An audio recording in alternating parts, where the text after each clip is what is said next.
We are live at Reading Terminal, ready to bring the snappy snaps on the road. Fran Duffy breaks down the Eagles' win over the Washington Commanders. EJ Smith and I add to the conversation to appreciate the Jordan Davis season. All coming up next on the PHLY Eagles podcast.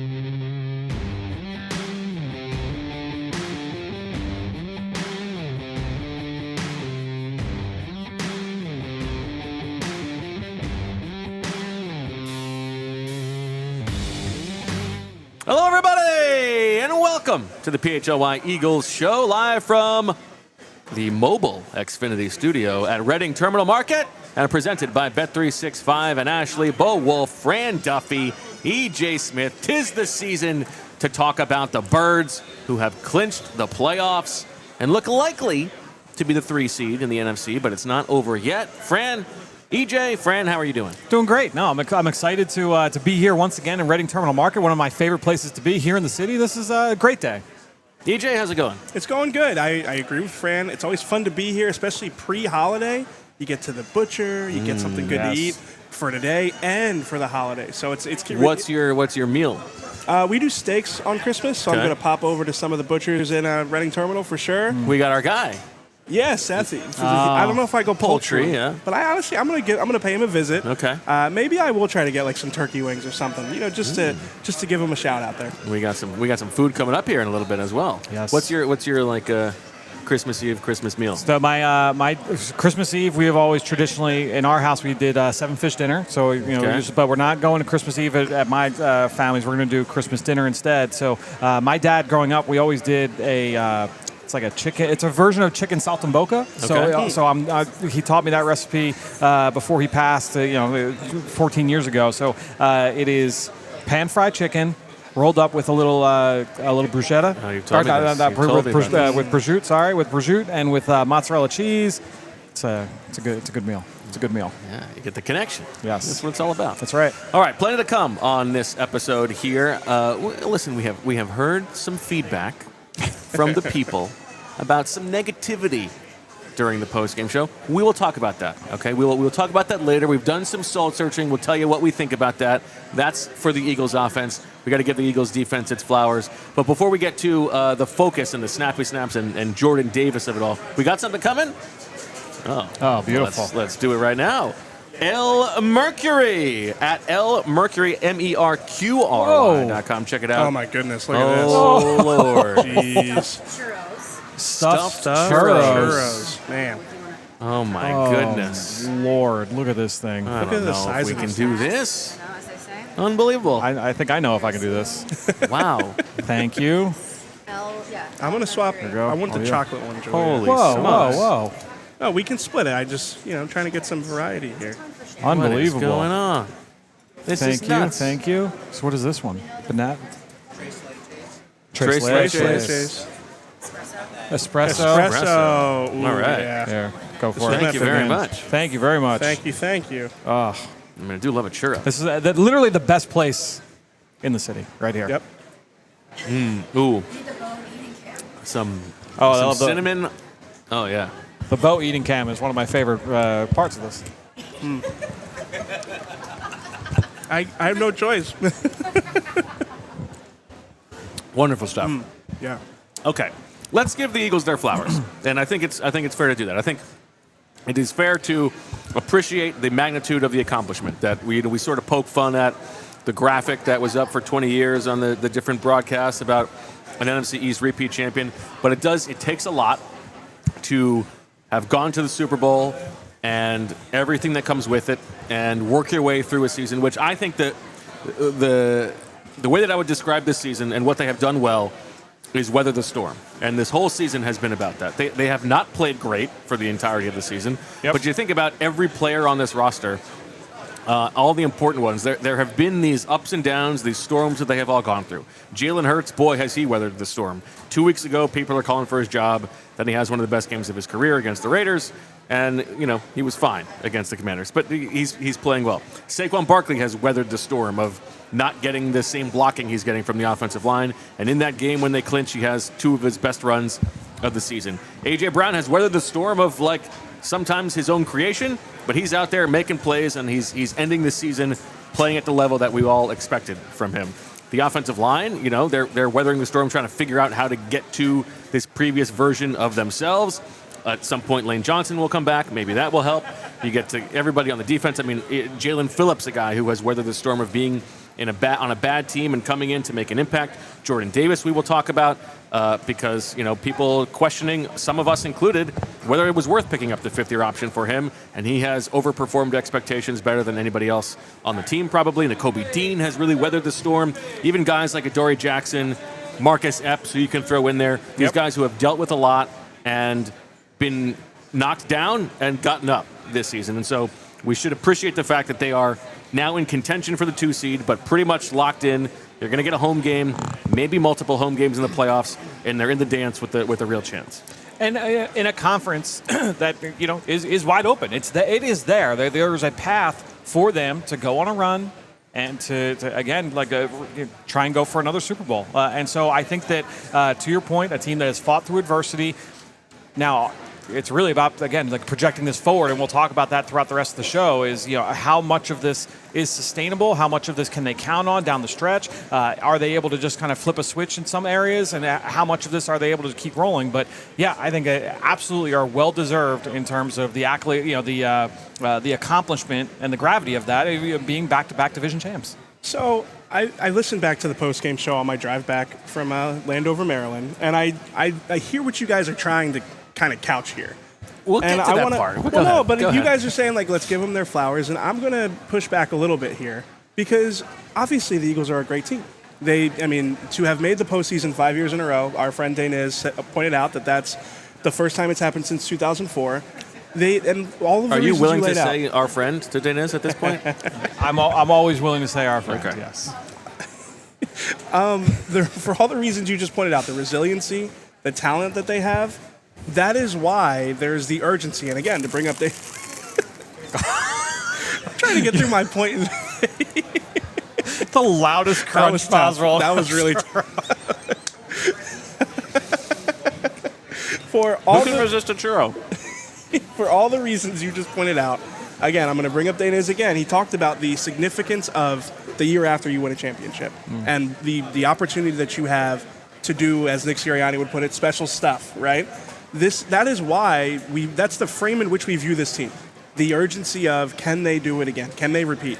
Yeah. So I think when I listen to you guys, unpacking the game, you're evaluating them on that scale. And it's something that Nick Sirianni said after the game, is that for them, winning the division is something to celebrate, but again, they move right on to the other hat, right? They move on to the greater goals that they have. So I think that he talked about that the standard has risen for this team, the expectations have risen. So I think it's fair to be critical of the team, even though in the grand scheme of things, with perspective, you might look back on this season and the run that this team has been on, and you would say, this has been a great historic run for the Eagles, but how great, how historic, that's what's at stake. So you view it through that lens.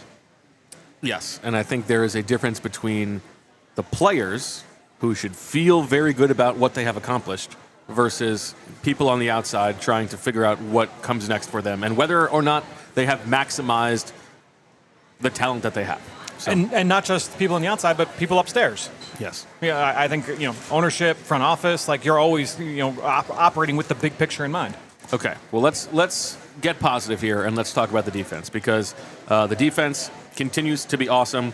And after a year in which they were the best defense in football, they are in contention to be among the best defenses in football again this season. 9th on the year in EPA per drive, 4th on the year in EPA per drive, 9th in success rate, but getting better, trending better. This was a game in which I mean, it's fair to say that they were not super tested by the Commanders' offense, but what were your takeaways from the fuller picture when you dove into the tape? Yeah, I mean, they just go out and continue to just do their job. Win the down in front of them. Continue if you're going up against an inferior opponent, like make them look like an inferior opponent. And that's exactly what this Eagles defense has consistently done over the course of this season. That Commanders offense, not great right now. You know, when you're dealing with Marcus Mariota, your backup quarterback, and then you get to Josh Johnson for the second half, and you have your third-string quarterback in there. But to me, you look at the defensive line with what they've been able to do, the coverage, the guys on the back end continue to show improved ability to just go out and execute. Yeah, Adoree Jackson got beaten on a couple plays. You saw Keely Ringo on the penalty late. Like, all right, those things are going to happen. But when I see time and time again, like Quinyon Mitchell passing things off to Zach Bond, Cooper DeJean operating with Adoree Jackson, Reed Blankenship working with, Jahad Campbell in the middle of the field, like all these different things, like that connective tissue, that constant communication at the second and third level, that is the superpower of this defense. And then when you pair that with this defensive line that has continued to ascend, you get Jalen Carter back into the fold. Yeah, I feel great about the state of this defense right now. All right, we are going to take a quick break. And on the other side, we're going to get into the snaps on the defense, including really narrowing our focus into Jordan Davis, the season that he is having, putting it in proper context, because he has been awesome, and he deserves that praise. Elkins Chevrolet is run by three brothers, real brothers, who also happen to be big-time Birds fans. So this holiday season, they're making sure that you get the deal that will feel just as good as a win. And I'm talking a playoff win. At Elkins Chevrolet, they've got a great big inventory of Chevy trucks and SUVs, and there's no better time to grab one at a price that won't last, whether you need that car to get to the game, get to work, or just hitting the holiday road. You will roll into the new year in the perfect ride at the perfect price. Elkins Chevrolet. Real brothers, real deals, and a whole lot of honking good service. Elkins Chevrolet, Route 73 South in Marlton, New Jersey. It's the only place you need to go this holiday season to get that new Chevy truck. Shop now at elkinschevrolet.com. Together, let's drop. Bet365 has 90 million users worldwide, and they live stream over 780,000 events each year with early payout offers across the NBA and NHL. And every time there's a special primetime game, Bet365 has you covered. So tonight, Niners-Colts, rooting against the Niners. A little lettuce on it, and you get the Monday Night Football 50% super profit boost token on single-game parlays. No big deal. It's the best place to go. We all know that. So what do you need to know to sign up? Here's the breaking news. New customers now at Bet365 get $150 in bonus bets when you bet $5 win or lose. Sign up. Use the code PHLY365, deposit $10, and place a bet for $5 to get $150 in bonus bets. If your bet wins or loses, bonus bets can be used on the spread, total, square, prop, futures, and more. Wherever the moment, it's never ordinary at Bet365. Must be 21 or older, physically located in Pennsylvania. If you or someone who has a game problem wants help, call 1-800-GAMBLER. Welcome back to the PHLY Eagles podcast. We all crunched some churros during that little break. Yeah, you guys don't have like shout out to El Mercury. Yeah, these are incredible. Outstanding. Yeah, absolutely. But Yes. you guys don't have the facial hair like I do. Like, Flex? this is high risk, high reward. It's not a flex. I'm sure both of you guys grow good beards. You do have some. You got a little, Fran. Ooh, see? Look at that. I mean, it's you. not You that didn't- high. It's pretty low risk. You What do get a you couple mean? pieces of sugar on your beard, it's fine. Save it for Try later. to be clean. Yeah. No. It's not high risk. Save it for later. All right, Fran, let's talk Jordan Davis. Yeah. You were on it early in the season, how well he was playing. Was this his best game of the season? It's definitely up there. Like Okay. I didn't think about it from that context. I know Greg Olson had said it on the broadcast, I believe. It's possible that it was, but either way, to me, like he was just maintaining this level, and obviously it popped more in this game. But just what he's doing at the line of scrimmage as a run defender, it's as good as anybody in the league. I was surprised when before the show I'm looking up for some Jordan Davis stats. Yep. And I was surprised at how impressive it is. So on the course of the season, among defensive linemen, Jordan Davis leads the NFL with 58 tackles against the run, which is very impressive. And it's already the most run tackles that an Eagles defensive lineman has had as far as true media goes back. and he has made the tackle on 21.6% of the run snaps that he's on. Love that stat. Which is a very high percentage. That is second among the guys who are in the top 20 among those defensive linemen. It's pretty much second in the NFL. So the top 20 by volume, he has the second highest rate. Right. Got and it. Okay. And the guy who is ahead of him is Tommy Togiai, who is like who's a more of a bit player, doesn't play on every down. Nice. I like that. And so then I look, okay, last 10 years. Last 10 years, Jordan Davis is already among like the 10 best run defense seasons of the past 10 years when you look at both of those things. And the guys that he's with are, Snacks Harrison, who did it a bunch of times, who did it 3 times, A'Shawn Robinson, Harrison Phillips, Christian Wilkins did it twice, Derek Brown did it. So that's the company he's in. Yeah. But all of those guys, with the lone exception of 1 year from Christian Wilkins, we're not affecting the passer at all. Right. And now Jordan Davis is not always on the field on third down. He's got 4.5 sacks. Guess what? That's the most sacks of those top 10 run defenders in a season, tied with Christian Wilkins. So it's That's awesome. Christian Wilkins in 2021 and Jordan Davis this season, the 2 best seasons of the past 10 years of like elite run guys who are also affecting the quarterback. And to me, the path to Jordan Davis, like, quote unquote, like working out, hitting, right? Obviously there was when he first got drafted, it was like, man, like this guy he's so big, he's so explosive, he's naturally powerful. Like, imagine what this guy could be. I think you kind of knew, like, all right, like he's very much a work in progress as a rusher. But all right, just become an elite run defender.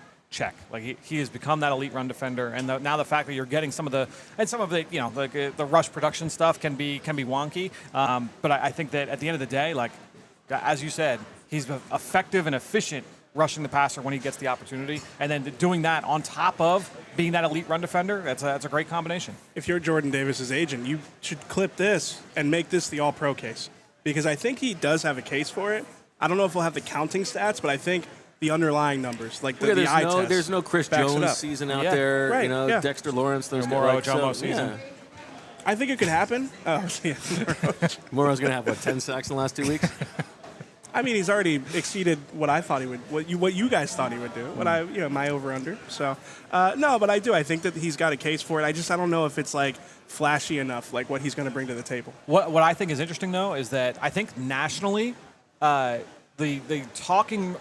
discussion around Jordan Davis, like last year and the year before, was that, Jalen Carter and Jordan Davis in the middle of that defense. And it was like, I think you guys are overrating the impact of Jordan Davis a little bit. Like, there were splash plays, and it was just the consistency just wasn't there. I think now he has kind of risen to the point where, I think he is well-deserved of that praise from a national standpoint. I think everybody saw before, like, first-round pick and would flash. He's playing to that level now, and it's great to see. Well, let's dive into what it looks like when he is playing at this level on the snaps, Fran. Yeah, well, let's dive in here, Lindsay, as we take a look at Jordan Davis. And one of the things that I have seen from him, just basically from Jump Street, and again, you would see this in spurts over the course of the early stages of his career, but just not consistently, is his ability to play with full extension, lead with his hands into a block, and just control the down from snap to finish. And you see him here lined up as a 3 technique against Washington, and the big thing you're going to see early on, he gets his pads into the guard, and again, you get that full extension where you're going to lock your arms out, and he is in complete and utter control from snap to finish here on this play. He is able to drop his weight, he holds off the guard with his inside arm, and now he's going to get off the big thing here, and this is what you would see often with defensive linemen, is, okay, you can be big, you can be strong, you can hold the point. Can you get off and then make a play, right? Do you have that ability to quickly and efficiently shed that block and meet the ball carrier in the hole? And he does that all here on this play. And you get him down the goal line. This is actually the touchdown run here against the Commanders, where he nearly stops this on his own. He's lined up as the nose tackle here on this play. And one of the things that I think he's done a little bit better at this year is playing with really good leverage, because when you're that tall as a nose tackle, that can be an issue at times. If people talk about pad level, you can see off the ball, the guard Cosme, his pads are quote unquote lower than Jordan Davis. But what you see throughout the course of the down, it's tough to see that, from when we're looking at screen grabs here, but Davis actually sinks his weight going into contact. He drops his weight because a lot of people, again, you think about pad level, there are a lot of guys that will bend at the waist and drop their pads, but then you lose your base when you do that. And then you've got no anchor. So now you're getting tossed to the ground, you're getting moved off your spot. Davis does a nice job of sinking his hips, because that's what's most important. At the end of the, people say like low pads. It's more about just low hips, low base, that ability to have that low center of gravity. So here, he stands up the guard, tosses him to the side, and now he meets the ball carrier in the hole. And that's, again, what Jordan Davis has just done at such a high level. The play before that, you're seeing him again as the nose tackle down on the goal line, and an area where, again, he has really started to excel this season, his block recognition. Having an understanding before the snap of the ball, hey, this is the way they are trying to block. This is the run concept we're likely to see. Here's what they're going to try and do to try and block me. The ball is snapped. This is going to be a run away from Jordan Davis. But look at where his eyes are. His eyes are on the guard. He understands, if I'm going to defeat this block, I've got to have full block attention here. I have to defeat this guy one-on-one. I'm going to do that by staying square, not to the ball, but to the blocker. Now he's able to quickly bench press him, have full vision on the ball carrier, stays square, locks his arms out. We talked about the full extension earlier, and now he gets off the ball and he makes the play at the goal line. So you get that run stuff. Last play here, where once again you see him lined up as a 3 technique, and again, this is going to be a run away. But look, he's got his eyes on the blocker. He understands, all right, he's going to come at me, and he's got. When you have that understanding pre-snap, now you're not thinking as much after the snap of the ball, so you can have that understanding, this is my plan of attack here on this play. Instead of going right at this guy, going right into his chest and win with strength, win with power, he's going to instead say, I'm going to win with quickness here off the ball, and I'm going to quickly cross his face, get into the backfield, shoot the gap, and now I'm able to beat the block, beat the double team, the tight end. He's not going to have an impact on Jordan Davis. He understands that. I got to beat the guard here on this play, and then he gets into the backfield for a stop. So I think the big thing with Jordan Davis, you're seeing this more consistently. The block recognition has improved. The ability to play with good leverage has improved. He's always been big. He's always been strong. He's always been athletic. But being able to put that all together, we're seeing it on a more consistent basis down after down. Awesome. It's so great to see, just from a young player, like to see guys like realize their potential. Yeah, it's very fun to watch. Go ahead. So this brings about the question. Beckons the question. I always get that one wrong. I write it okay. I don't say it well. Jordan Davis, extension eligible. Jalen Carter, extension eligible. What are you doing at that position? I know what I think. I know what I would do. It's a good question. I know what I would do. I think they're probably just signing them both. I think that's what I would do. I think they're signing both, but then you also have Ojimo coming down the pipe too. It's tough to put that much money into that position. I think you go with those two guys. I think especially because of the intangible effect that Jordan Davis has in the room with Jalen Carter. Right. Not just on the field, but off the field. You probably feel better about them as a package deal. You wouldn't justify paying Jordan Davis if he wasn't playing at this level, but now that he is, again, like I've said this about Nakobe Dean, and I think it's like doubly true with Jordan Davis. Like the Eagles don't let impact players at premium positions just walk out the door. Yeah. You know, I think that it's going to be, it would be, I think it would really fit what the Eagles are what they do to extend him. I think a different team would consider signing Jordan Davis, letting Jalen Carter continue to play. You know, you get the 5th-year option, then you can franchise him. You can push that ball down the line, and then you can maybe assess the Moro Ojimo situation. I think the Eagles are just going to pay both of the guys right away. I think that's probably the right read. I still think there's a world where Jalen Carter, it lingers because of the way that this season's gone. But I do think, even if that happens, you want to keep Jordan Davis in that equation. I don't think that you let him walk in free agency. Yeah. It's a huge swing. It's a massive transformation from what we were talking about a few months ago. And it's also, the Eagles deserve credit here because they made that bet. Based on the first 3 years of Jordan Davis's career, it was not a good bet. Yep. To pay for that level of, you're not getting that production, and he wasn't playing that well against the run. So they deserve credit for recognizing that, making the bet, and Jordan Davis deserves more credit for being the one to pull it all together. It's awesome. It's a great story. As the graphic said, exercised. So good. Somebody messaged me and was like, I thought that they didn't pick up his 5th-year option. I was like, you missed the exercise meme? Yeah. I always find it, and this goes for Brandon Graham too, I do, in a little bit with like D'Amico Ryans, I enjoy like a tenacious defensive player who is also just like kind of happy-go-lucky. Right. Yeah. You know what I mean? It's like a funny juxtaposition. it's a funny juxtaposition. Like, Jordan Davis is like, taking on 700 pounds at a time, and he's doing it with a smile on his face. Yeah. There was the screenplay to Debo that went for like 20 yards. Yeah. He was this close. Yeah, I saw him to chasing sniffing it that out. down. Oh, Yeah. He was so close. That would have been one of my favorite plays from the game. Nakobe Dean told me his first memory of Jordan Davis at Georgia's campus is Nakobe Dean's on a recruiting visit, and Jordan Davis comes into the room with a giant boombox that's like playing at full blast, and he's singing and dancing with the boombox, and it's like you can visualize that. Yeah. Absolutely. Very fitting for him. All right, let's take our next break. On the other side, we'll talk more about the defense, the hidden key to Cooper DeJean's interception, and Brandon Graham making another play. Appreciating this group as they prepare for a difficult assignment in Buffalo next week. That's coming up next on the PHLY Eagles podcast. Whether the Eagles win or lose or tie, there's always another way to win on the BetParx online casino app. You can check out brand new casino games like Huff and More Puff and Fireblaze Sky Queen, which is a BetParx exclusive. You can play blackjack, roulette, craps, poker, baccarat, and hot online slots like Cash Eruption, 88 Fortunes, and Cleopatra online slots. New users at Parx Casino get up to $1,000 casino bonus back if you're down in the first 24 hours. Just go to betparx.com and download the app right now and enjoy all the action and excitement from the casino at your fingertips. We're talking hot online slots based on your favorite streaming shows like Walking Dead, Squid Game, Breaking Bad, and Peaky Blinders. Remember, must be 21 and in Pennsylvania, New Jersey, Maryland, or Michigan for BetParx. You love to play, you play to win, you bet. BetParx. Gambling problem? Call 1-800-GAMBLER. Eating well during the holiday season can feel impossible.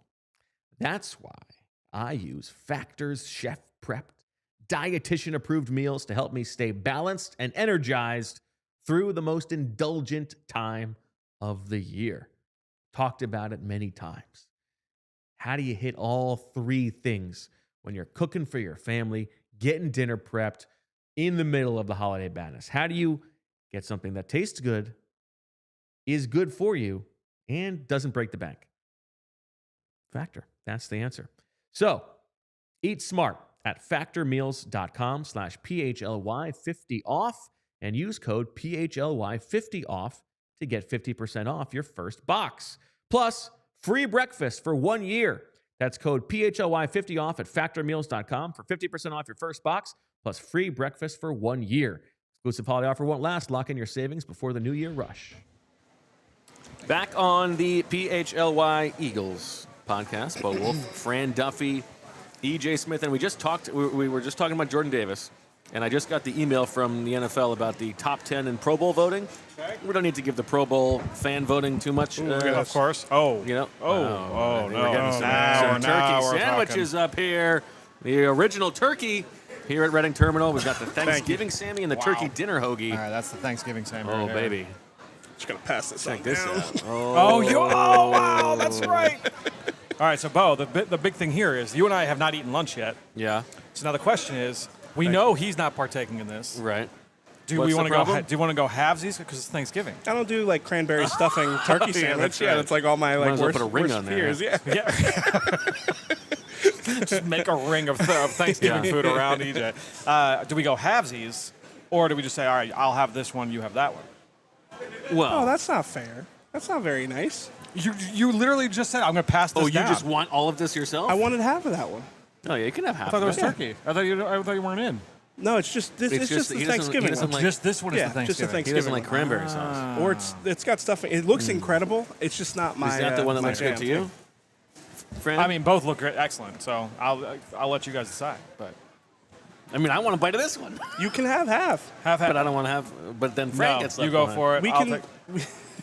We can go. I was gonna say we We can go go Lady in the Tramp? butt to butt here. Yeah. Like I can You eat guys one have- butt. You want to go Requiem for a Dream on this? I want to eat one end of it. I'm not gonna make it all the way down there. So you can have the other end. I don't understand where butt to butt comes in here. there was no reason for that. Probably not. I mean, you guys make lewd references on this show every day. I can have one. All right, easy lotion boy. Smooth operator. Unbelievable. I don't even remember what I was talking about. Oh yeah. So Pro Bowl voting. Jordan Davis not in the top 10. Really? Oh, that's not a good sign. Pro Bowl voting. How many Eagles do you think Okay. are in the top 10 of their position? Top 10, top 10 across the entire league. I want to say Jalen Hurts.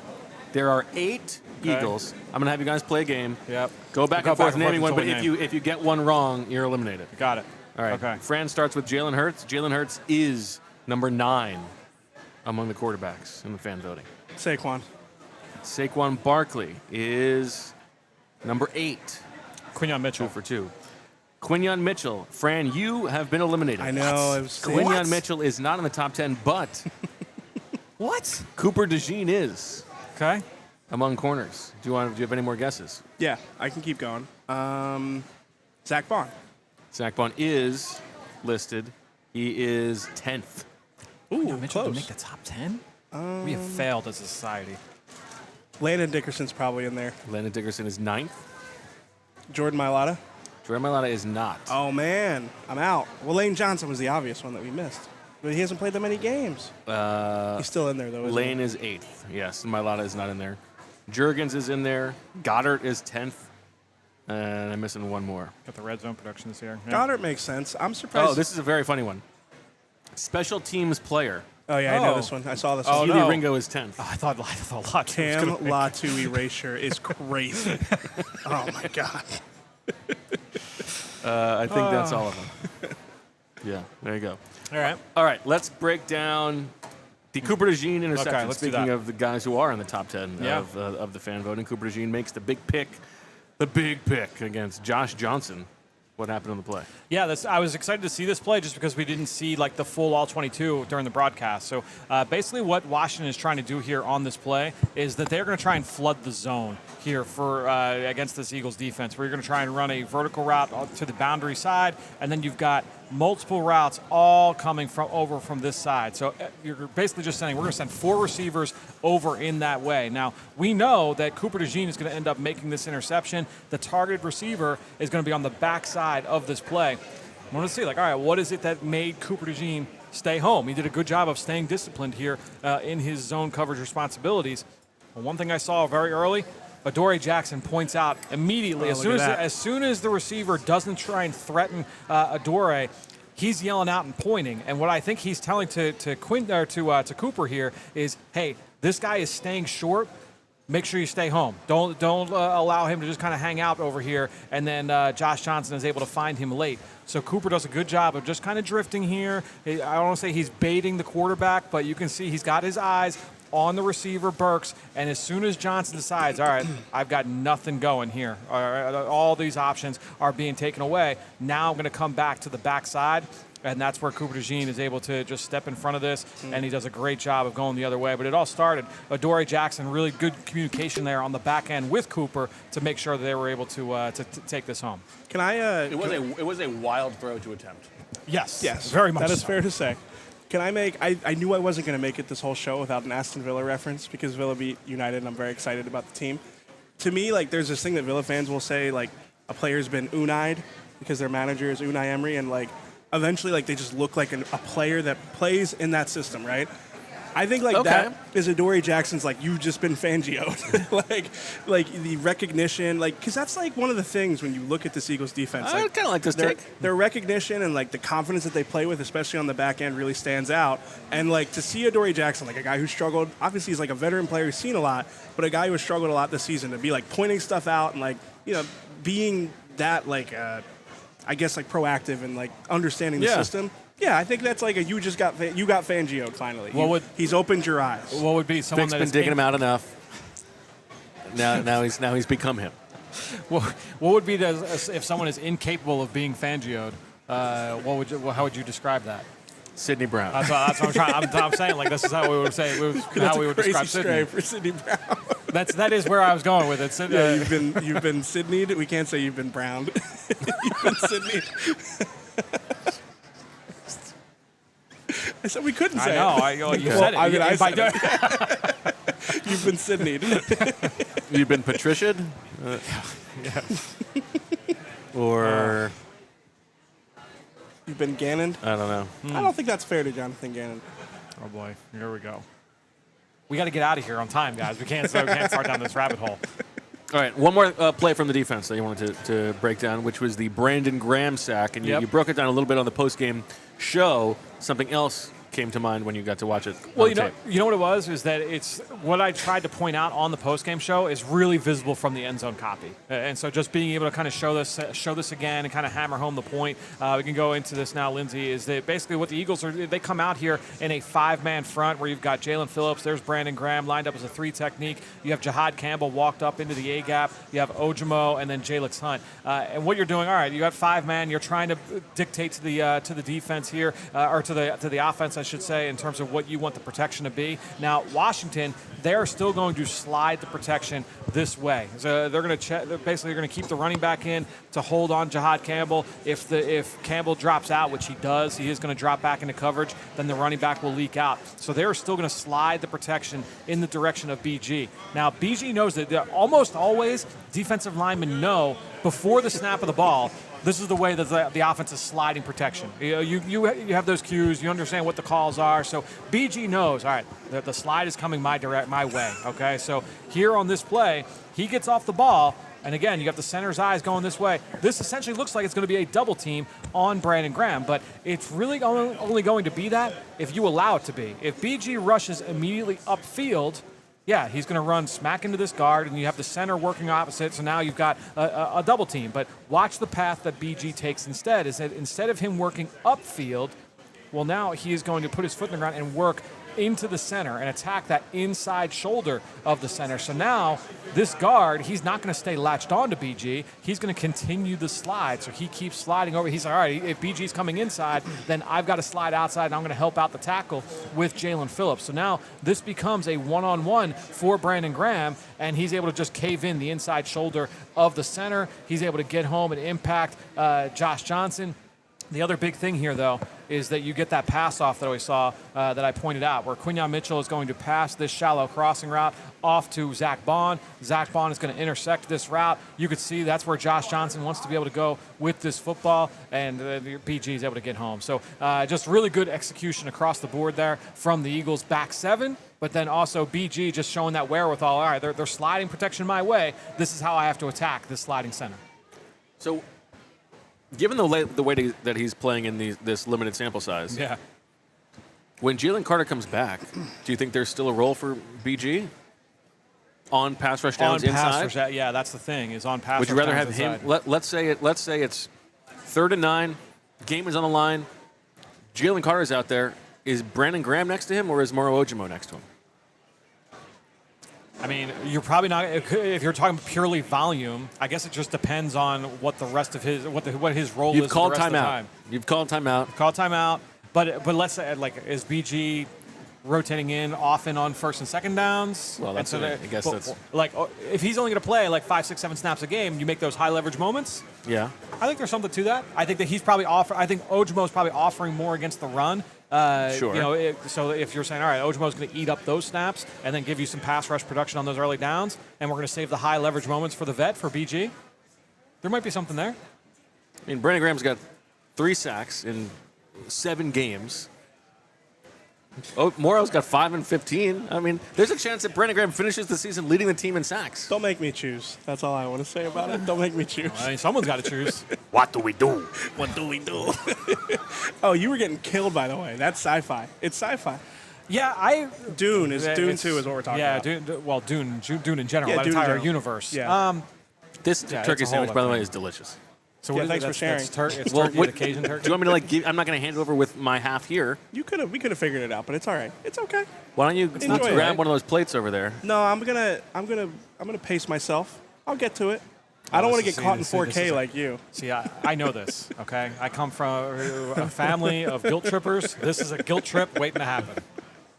I come from a family of guilt trippers too. He's going to try. Yeah, he's going to lay this on, and he's going. Oh yeah, remember that turkey sandwich you said you were going to get? And I'm not going to feel guilty about it. You know the classic like Smith gonna guilt work. trip? It's a no. That's all right. That's all right. Yeah. Yeah, that's definitely coming both way.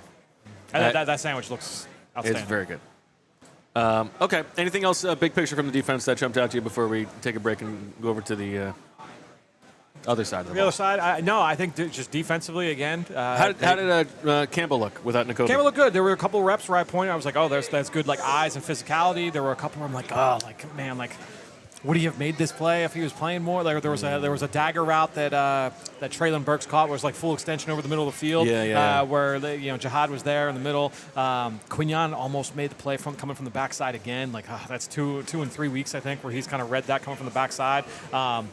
But yeah, no, it's a really good defense. I feel great about this defense going into the postseason.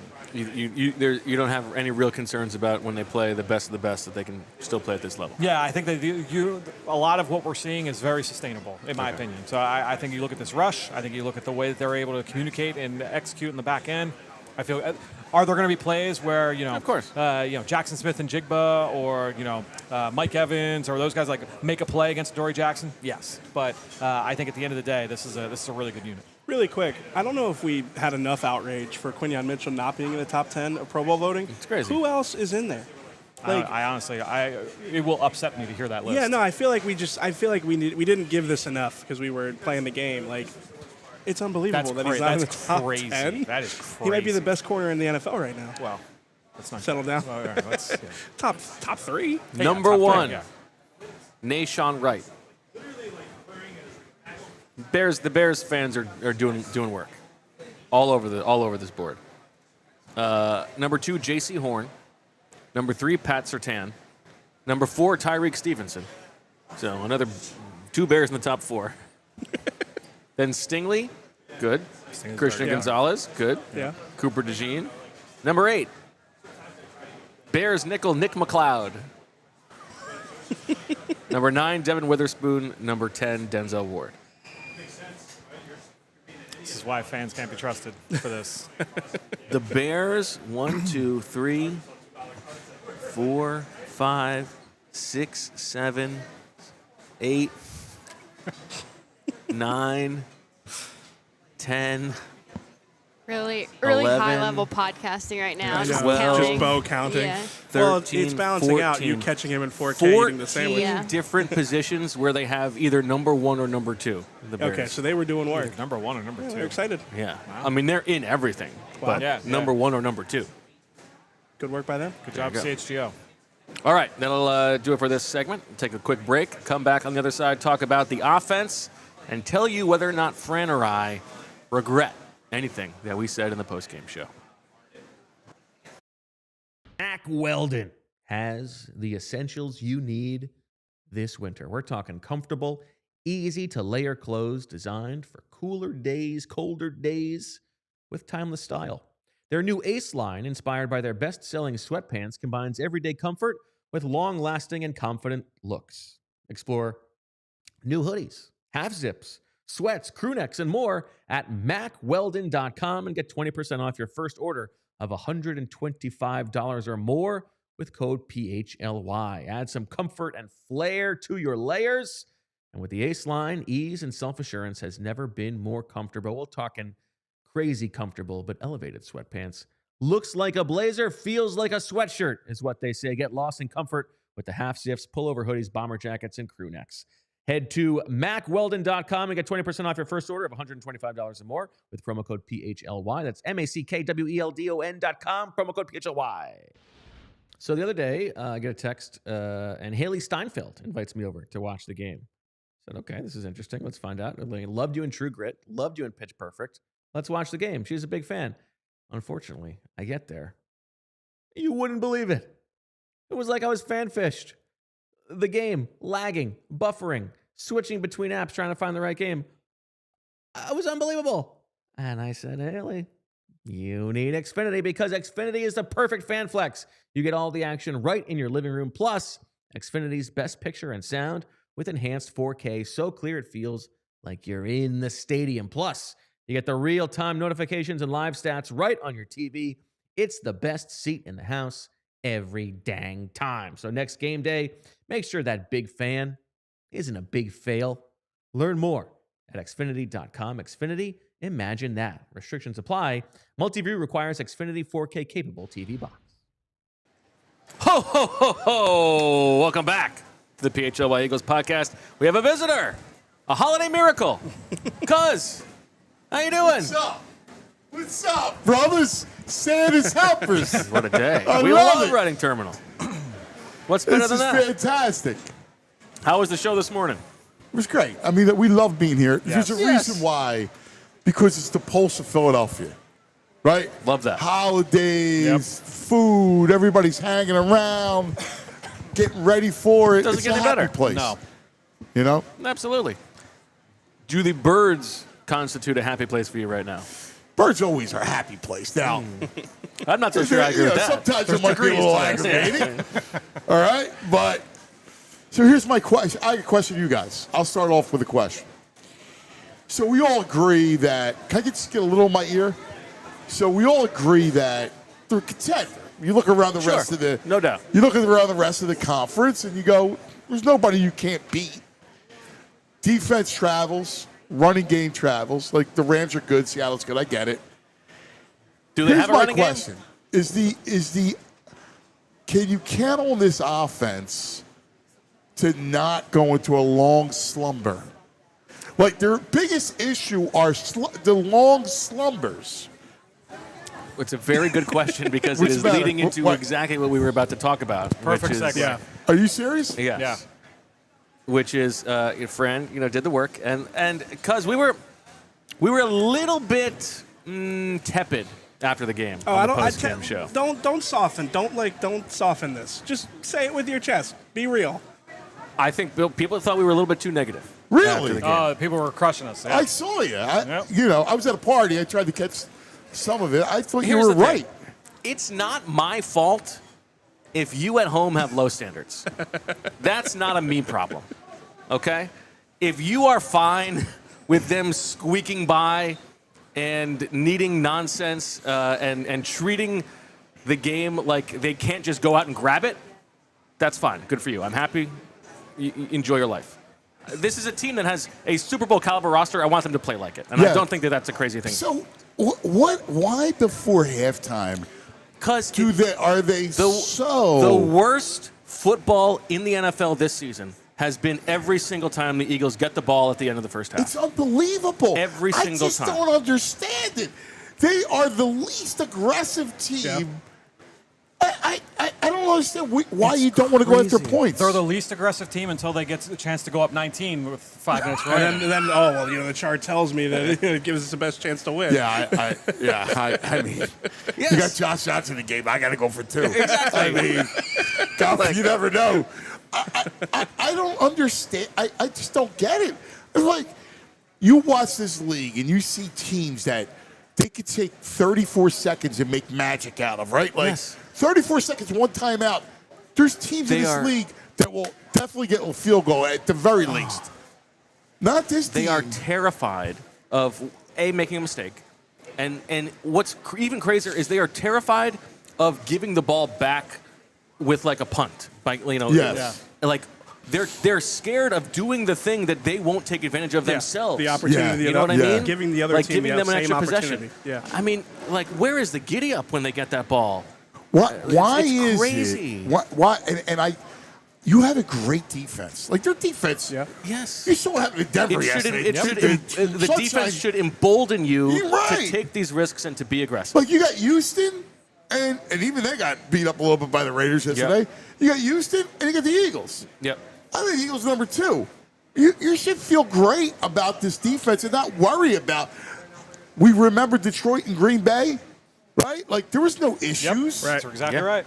Like you turned the ball over in your own red zone and gave up a field goal. They fumbled the ball in the very first play of the game. Gave up a field goal. That's fine. No big deal.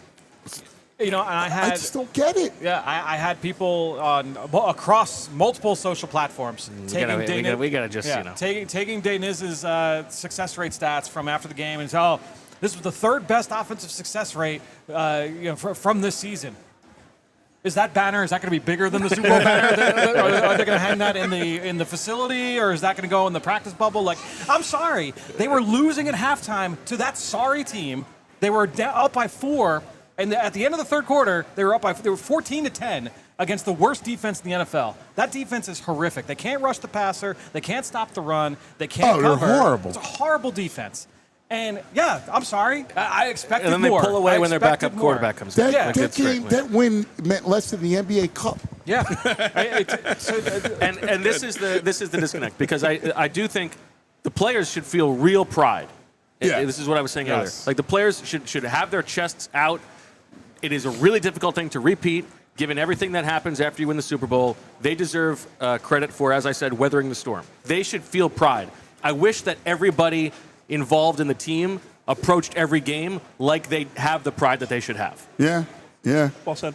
Yeah, I so with you. And it's funny, I had the same reaction as you guys did, which was, all right, like, you beat that sorry-ass team that lost Mariota. Like, And by the they didn't even have Mariota. And the Commanders were winning. you know, Mariota went out. Exactly. Yeah. Don't you think it might be helpful in the playoffs to have had the reps of trying to go score a touchdown with a minute 50 left? I know. They right? don't simulate. Like, they never do. They just... You're going to do that in the divisional round? It's turtle up, conservative. When your offense is operating at the clip that they did a year ago, you can live that way because you can count on the fact that, oh, you know what, we're going to score 30 today. Right.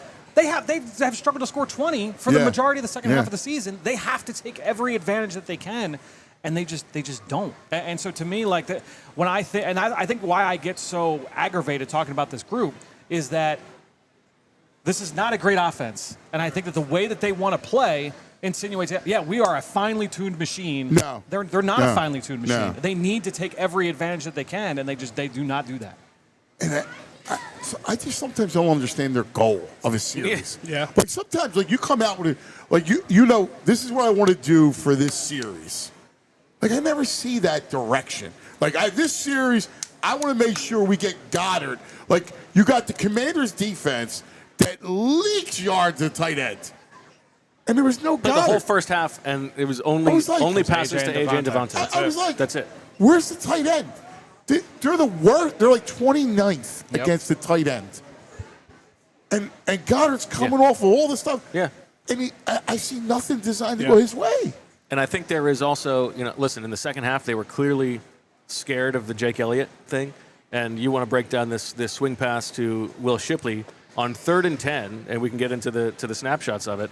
To me, looked live like, okay, we don't trust Elliott to kick here. We're just going to try to set up 4th and medium and go for it then. I don't know. Go take 2 shots at getting 10 yards instead of like setting up 4th and 6, and they end up getting bailed out. But go ahead. Yeah, really quickly, Lindsay. Let's just take a look at this shot. So it's the last one here. When you're getting to 3rd and long, and this is something that Daniz actually brought this up on the show. I believe it was last week. It might have been the week before, where you've got.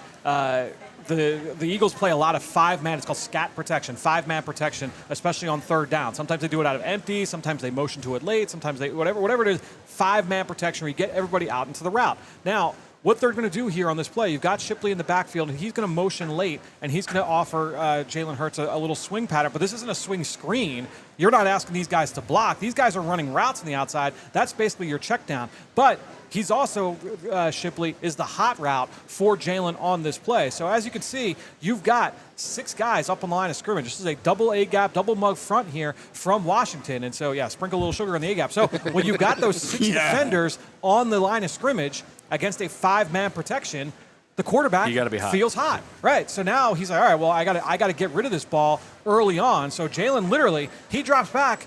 He's not reading anything out. I want to get this ball to my hot route. And again, this isn't a swing screen.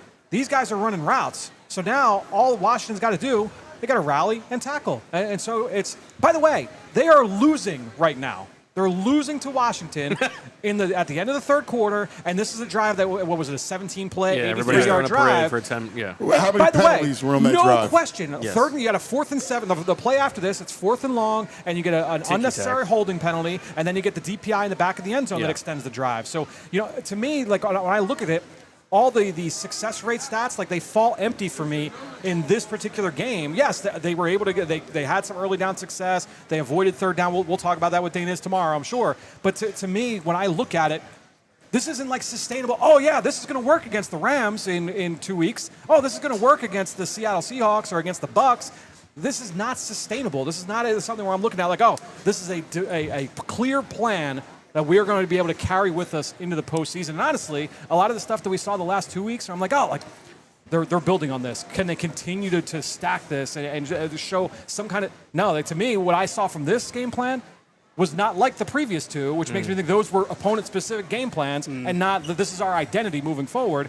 And now that gives me pause. That's what they do all the time. This is what frustrates me is that they don't dictate terms. No. They don't dictate 100%. This is what we do. Yep. Totally agree. They're a counterpuncher.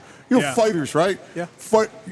There's been successful fighters that fight off a counter, right? That's what that's about. Yeah.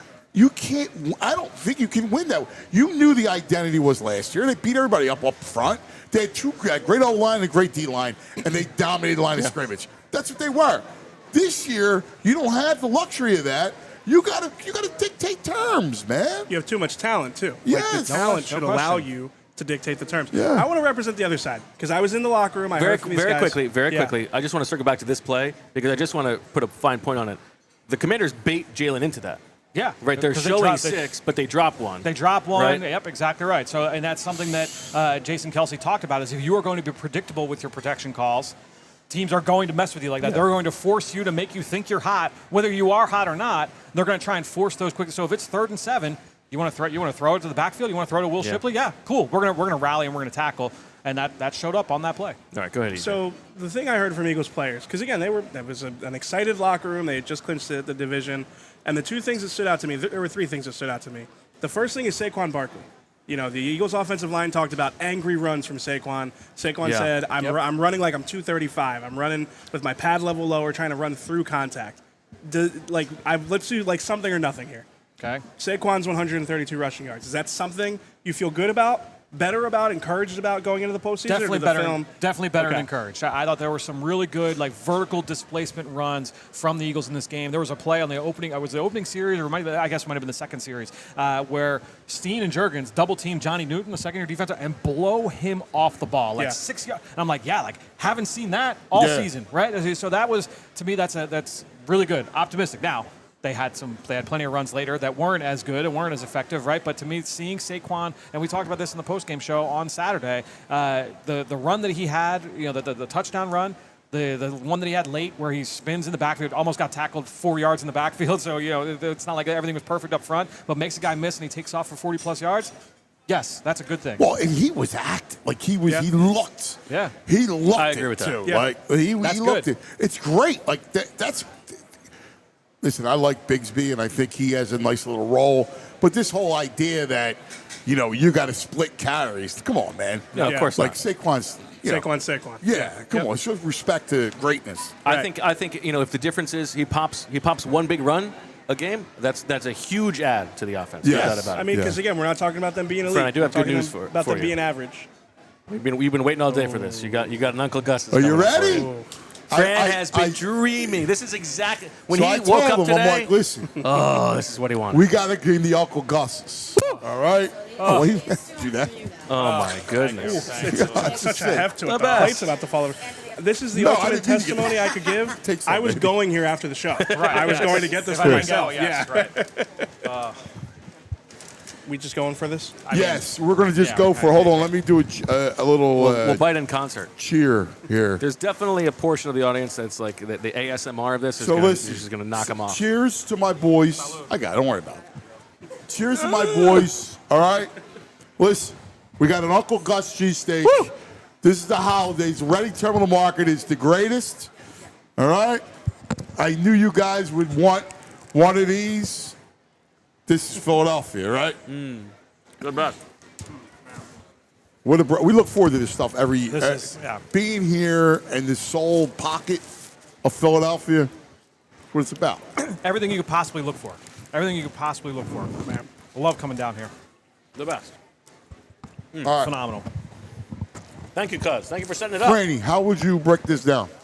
That sandwich. I mean, the seeded roll, the Cooper Sharp, every time hits every single time, but then the steak is top notch. I mean, just everything about it. It's one of the best sandwiches. The integrity of the bread holds up. Yes. You get the Cooper Sharp in with the steak, so it's all part of this one umami bomb.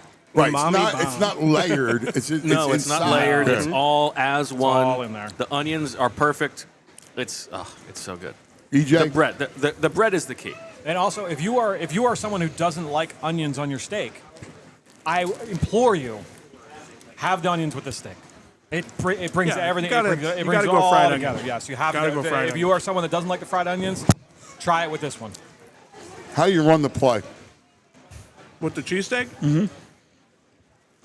I'm like a I'll squeeze out some of it in the back. Listen, he's a coach's son. You're a coach's kid. You gotta You know how to do you it. gotta apply the pressure, and then you can Right. These guys have like corrupted me. You're doing it on your own. No one's I'm putting literally those not words in talking your about the mouth. food. No one's squeezing that into the back of your throat. I didn't say that. Are we? I'm out. Was it time, Lindsay? It better be with what you're talking. On that note, I'm going to get out of here, boys. I love you. Bulmer time. It's Lindsay time. Thank you, Cuz. I'm using your words. Well, what I was trying to describe is like when you eat the sandwich, some of like the meat will come. I can't say anything anymore. Some of the cheesesteak, some of the steak will come out from the end of the sandwich, and then you got like the extra at the end that you can go. You could go fries and the cheesesteak. That's my go-to. You could just go with nothing else. You save a little bit of the bread at the end. That's what you do. When I was in high I school, don't do that. You gotta mix it up. My senior project in high school was, and I don't know how I talked my teachers into this, but I did like I'm going to have all the best cheesesteaks in Philadelphia, and we're going to rank them. That was my senior project in high school. The level of the level of the quality of steak sandwich now compared to when I graduated high school, it's not even close. This would have blown everything out of the water. What one? Back then it would be Joe's. Yes, Joe's. So previously Chick Steaks over in the Northeast. Yes, That one? the original one. Yeah, the original one on Tarsdale Ave. That's a one-to-net steak. Wait. Yeah. How do you guys feel about that? How much thought have you given to the way that your Santa hat falls? A lot. I just knew once it was on, like it wasn't coming off, and so I'm happy with the overall product. Thanks to Lindsay to bring it all very in. nice. We have a couple of super chats to get to. Alex Medina says mainly to Fran, but I would like to know everyone's answer. It's his championship in fantasy. Does he dare start Josh Allen against the Eagles this week? I guess I don't know what the What's other, your what's backup the other option? I know that's. I think depending on who else you have at your disposal, I think you got to dance with who bought you, and it's just unfortunate. I mean, who knows? He can run around. He can make some plays. I don't think you can have Josh Allen and not start him. Yeah, I think you have to. Against this defense, though, like even if you ignore the fandom side of it, which might be at play here too, Right. it's a good defense. I think you still got to do it. I mean, I don't. It really does. Like, there is a possibility that you would have a better option, but I doubt Correct. If you're listening this far into the show, you need to root against Tyler Warren tonight. If he does not get like 7 fantasy points, I'm through to the championship for a third year and 4 seasons. it. How many teams in your league? 10. Doesn't count. I told you, it's like a group. It's a tight-knit group of good friends from high school. We don't want to. That's fine. It's a nice little thing you're doing, but it's not real fantasy football. Oh, here we go. Who made you the arbiter of what is He made himself the arbiter of everything. Arbiter? You know that. I didn't make myself. I just became that. Idiot Sandwich with a super chat says, is CHGO going to have to rebrand to GARY? I don't Very get it. good. Yeah, because they've talked about the new stadium being in Gary. Why would they do that? They're not Money, going to money, do money, that. money. I don't know. I like a historic stadium. I don't think they're really going to do that, right? It's a bluff. You would hope not. Yeah. But meanwhile, the Chiefs are going to Kansas. Kansas, yeah, they're going to Kansas, going from Kansas City, Missouri to Kansas City, Kansas. I like a historic stadium. You can renovate an old stadium and make it new, but it's cool that there's like history at these places. It's less than his, because Soldier Field is not a historic building in my eyes. It's more about the team should be in the city. Well, to become a historic building over time, that's the point. Okay. Super chat from CDP, who says, when A.J. Brown says out loud he wants to get out of this, is there anything he's going to miss? Yeah, probably the winning. Probably the wins. Yeah, probably the wins. Yeah. Yeah, it's unlikely that where he goes will have the same level of sustained success. It doesn't make him wrong. for everybody's got priorities. Everybody Sure. wants what they want. I mean, yeah, it's like you have to have joy in what you do. Right. And also, if you're him, maybe you're thinking about your Hall of Fame, Yeah. your legacy, Yeah. and you need the numbers to back it up. Okay. Anything else? I think we sort of unpacked it all with Cuz there. I think so. Anything else you wanted to say about? I had one other thing that I wanted to present and see if it's something or nothing to you. Okay. The usage of empty formations. That was a big talking point after the game. Nick Sirianni talking about utilizing or taking advantage of the Washington defense being in base so often, right? Is that something that you feel better about, or do you think that's just a one-game That's sample? a one-game thing because Okay. Washington decided that they were going to match 3 receivers with 3 linebackers. Okay. That's what I mean is like, I don't know how much of what the success that so if we want to point to like, oh yeah, like this was a really good game, like the results were really good, so we should be really excited about this. They ran a play, the first Devontae Smith catch. It was 3rd and 7, and he caught it 6 yards, and then it was 4th and 1, and then they tried to draw him offside. That play, Washington came out, and they came out in a double mug front where they had 2 linebackers in the A gap, and you had a nickel over Devontae. The nickel dropped to middle linebacker, and Bobby Wagner, who is like 47 years old, is running from over the center to get over Devontae. And it's like they completely disguised themselves out of coverage. I'm like, what are they doing here? And this is the team that we're excited that they had a lot of success. I tried. Although I didn't think you guys were overly critical. News from Adam Schefter, who says there will be no suspensions from the Saturday altercation between the Eagles and Commanders. Good to know. I don't think there was suspension worthy necessarily. No, Yeah. I don't think so. Apparently, there's another A couple more super chats that predate me being able to see them. So, Nate Berge, what would we be saying if the Eagles had not picked up Davis's 5th-year option and had the year he's having? It's a very good point. I don't think we'd be crushing. I think we're a process over results podcast enough that we would have said we understood them declining the option, right? Yeah. I think so too, and truthfully, they would probably still just be able to sign him anyway. Yeah. But I think, that's a good question. They evaluated it correctly, so they deserve credit for that, no doubt about it. And then the other super chat we have from Matthew Greenwood. Oh, how are you reading that? Yeah, He says, below. I can't read the first word. Do you want me to read it? Yeah, sure. Yeah. Bills with average QB play barely beat the Browns. Broncos got whooped by Jags. Texans Stroud got outplayed by Geno. Lions lost, and Rams gave up 24 points in final 15 minutes to lose to Hawks. I'm feeling okay. And here's my thing, because I was talking about this with somebody last night. They said basically the same exact thing. It was, this happened all around the league. If this was a one-off, if this was last year's team and they just laid an egg, it wasn't their day, it wasn't their night, that'd be one thing. But what did we say? Like, what did I say? Like, literally last week when we were talking about this game, this is a good opportunity for them to work on themselves and continue to build positive momentum towards the postseason. Try and find that identity. All those things, and they did not do it. They did not take advantage of that opportunity. I don't feel great. If the defense came out and laid an egg, I chalk that up the same way. But the offense continued to just kind of flail in the wind. I don't feel great about that. Yeah. And I get, it's like they had 8 drives and 4 touchdowns and 2 missed field goals. That's fine.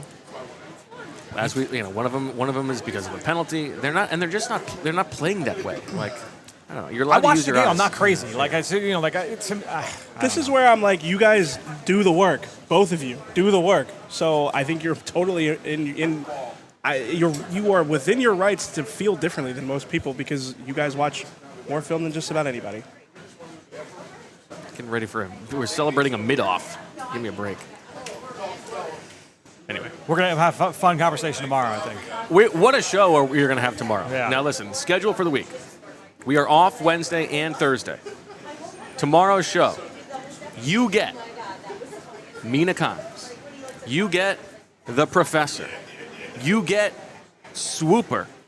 And you get the Secret Santa presentations live on the show tomorrow. Lots to come. Should be very exciting. Really exciting. It's going to be a monster show. I already told Lindsay who I have for Secret Santa. Yeah, we heard. You boned it again. Wait, I what? Oh, how dare you? Oh, my God.